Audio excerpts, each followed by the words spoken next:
करने वाले हैं गुलामगिरी के बारे में। गुलामगिरी एक बहुजनों की बहुत ही अच्छी किताब है। इनके बारे में हम बात करेंगे।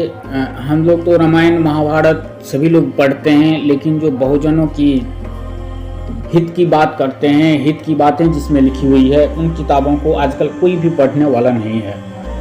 उन किताबों में क्या लिखी गई है, हमारे पूर्वजों ने किस प्रकार से इन ब्राह्मणवादियों का सामना किया था, उन्हें कौन सी समस्याएं हुई थी, क्या क्या उन्होंने झेला और उनके क्या विचार थे उस समय, इन किताबों को पढ़ने वाला अभी कोई नहीं मिलेगा। इसीलिए बहुत लोगों अभी भी ब्राह्मणवादी के गुलामों के चंगुल में फंसे हुए हैं।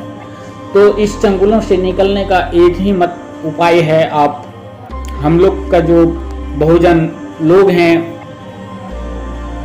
जो उनके व्यक्ति हैं द्वारा लिखे गए कुछ किताब हैं, उन किताबों को पढ़ना पड़ेगा और तब आप लोग को कुछ जानकारी मिलेगी आखिर है क्या।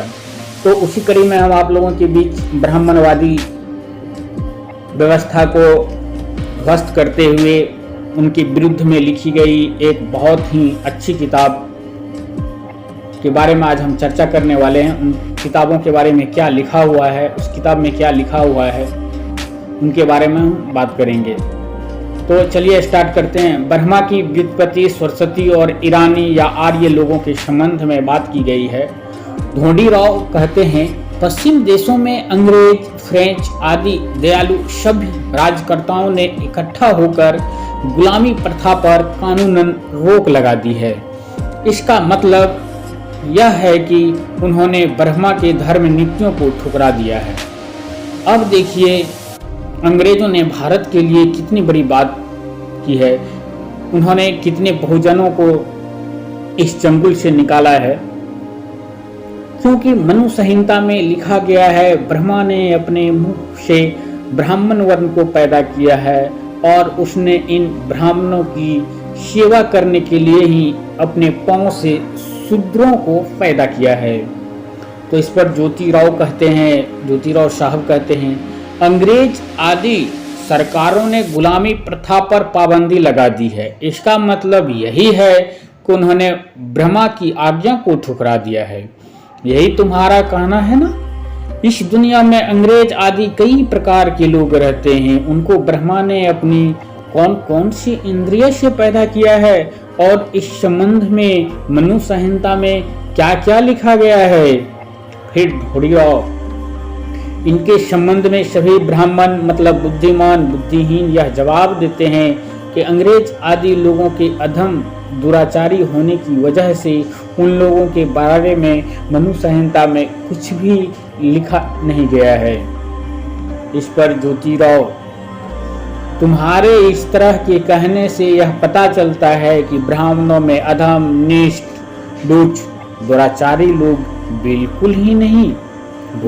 अनुभव से यह पता चलता है कि अन्य जातियों की तुलना में ब्राह्मणों में सबसे ज्यादा अधम नीच दुष्ट और दुराचारी लोग हैं। ज्योतिराव कहते हैं, फिर यह बताओ इस तरह के अधम नीच दुष्ट ब्राह्मणों के बारे में मनु की संहिता में किस प्रकार से लिखा गया है।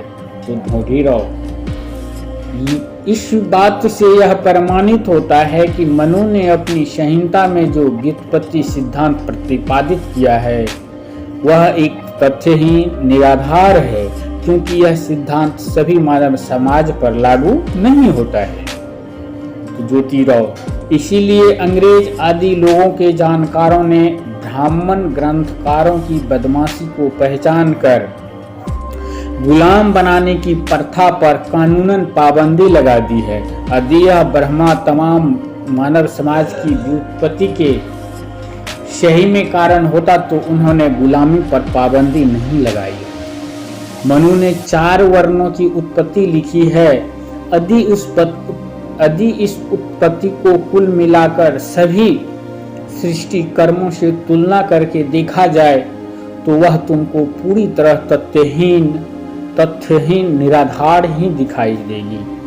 ढोंडीराव, मतलब यह किस प्रकार से। ज्योतिराव, ब्राह्मणों का कहना है ब्राह्मण ब्रह्मा के मुख से पैदा हुए, लेकिन कुल मिलाकर सभी ब्राह्मणों की आदि माता ब्राह्मणी ब्रह्मा के किसंग से उत्पन्न हुई।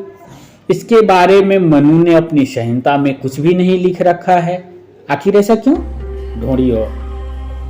क्योंकि वह उन विद्वान ब्राह्मणों के कहने के अनुसार मूर्ख दुराचारी होगा, इसीलिए फिलहाल उस मल्लेच्छ या विधर्मियों की पंक्ति में रख दिया गया। ज्योतिराव, हम भूदेव हैं, हम सभी वर्णों में श्रेष्ठ हैं, यह हमेशा गर्व से कहने वाले इन ब्राह्मणों को जन्म देने वाली आदि माता ब्राह्मणी ही है ना? फिर तुम उसको मल्लेच्छों की पंक्ति में किस लिए रखते हो? उसको वहां की श्राप मांस की बदबू कैसे पसंद आएगी?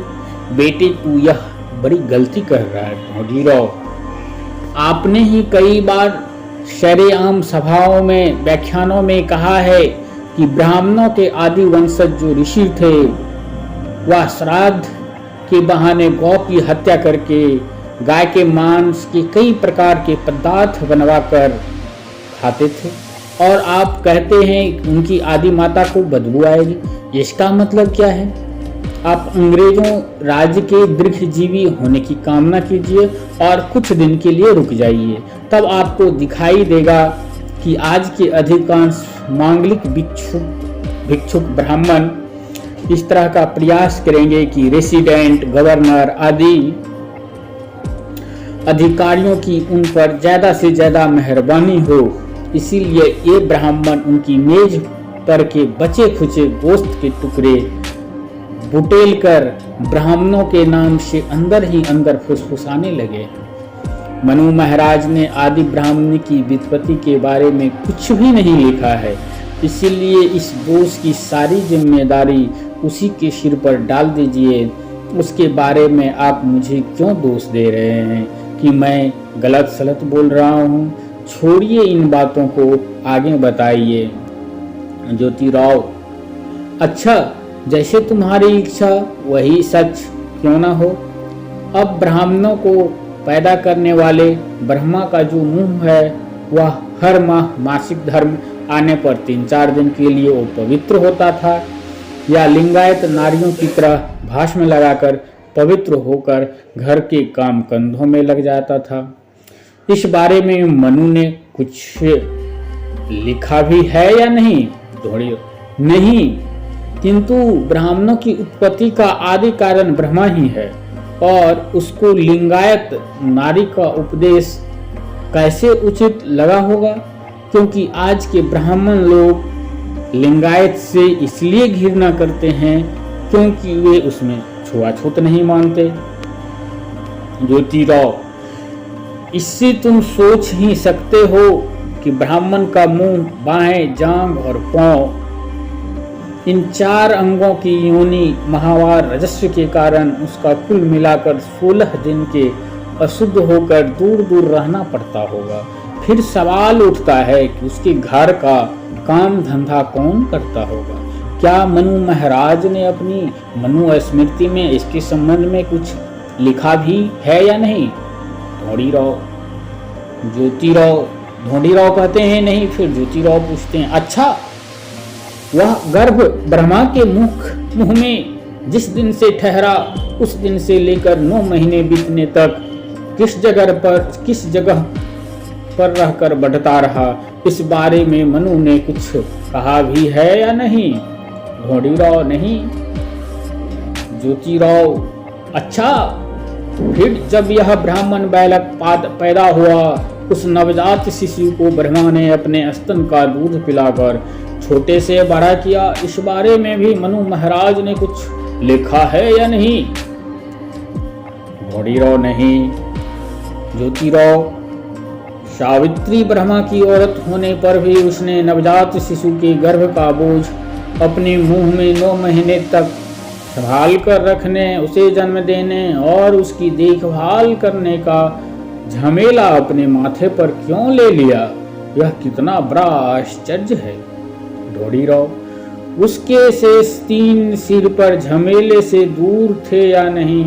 आपकी राय इस मामले में क्या है? उस रंडीबाज को इस तरह से मां बनने की इच्छा क्यों पैदा हुई होगी? ज्योतिराव, अब यदि उसे रंडीबाज कहा जाए तो उसने सरस्वती नाम की अपना कन्या से ही संभोग व्यभिचार किया था, इसीलिए उसका नाम बेटी चोद हो गया है। इस बुरे कर्म के कारण कोई भी व्यक्ति उसका मान सम्मान नहीं कर रहा है।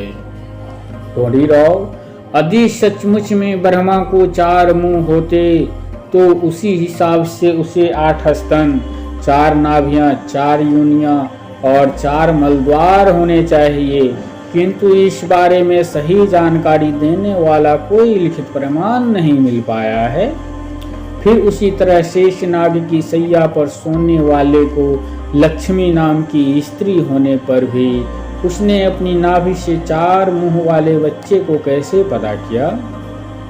इस बारे में यदि सोचा जाए तो उसकी भी स्थिति ब्रह्मा की तरह ही होगी। ज्योतिराव, वास्तव में हर दृष्टि से सोचने के बाद हम इस निर्णय पर पहुंचते हैं कि ब्राह्मण लोग समुद्र पार जो ईरान नाम का देश है वहाँ के मूल निवासी है। पहले जमाने में उन्हें ईरानी या आर्य कहा जाता था। इस मत का प्रतिपादन कई अंग्रेजी ग्रंथकारों ने उन्हीं के आधार पर किया है। सबसे पहले उन आर्य लोगों ने बड़ी बड़ी टोलियां बनाकर देश में आकर कई बर्बर हमले किए। यहाँ के मूल निवासी राजाओं के प्रदेशों पर बार बार हमला करके बड़ा आतंक फैलाया। फिर वामन के बाद आर्य लोगों का ब्रह्मा नाम का मुख्य अधिकारी हुआ। उसका स्वभाव बहुत जिद्दी था। उसने अपने काल में यहाँ के हमारे आदि पूर्वजों के अपने बर्बर हमलों में पराजित कर उन्हें अपना गुलाम बनाया। बाद में उसने अपने लोग और इन गुलामों में हमेशा हमेशा के लिए भेदभाव बना रहे, इसीलिए कई प्रकार के नीति नियम बनवाए। इन सभी घटनाओं की वजह से ब्रह्मा की मृत्यु के बाद आर्य लोगों का मूल नाम अपने आप लुप्त हो गया और उनका नया नाम पड़ गया ब्राह्मण।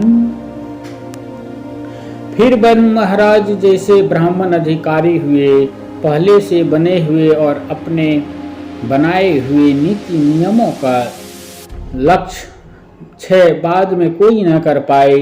इस डर की वजह से उसने ब्रह्मा के बारे में नई नई तरह की कल्पनाएं फैलाई। फिर उसने इस तरह के विचार उन गुलाम लोगों के दिलों दिमाग में ठूस ठूस कर भर दिया कि ये बातें ईश्वर की इच्छा से हुई है। फिर उसने शेषनाग सैया की दूसरी अंधी कथा गढ़ी और समय देखकर कुछ समय के बाद उन सभी पाखंडों के ग्रंथ शास्त्र बनाए गए। उन ग्रंथों के बारे में शूद्र गुलामों को नारद जैसे धूर्त चतुर सदा औरतों में रत रहने वाले छछोरे के ताली पीट पीट कर उपदेश करने की वजह से यूं ही ब्रह्मा का महत्व बढ़ गया।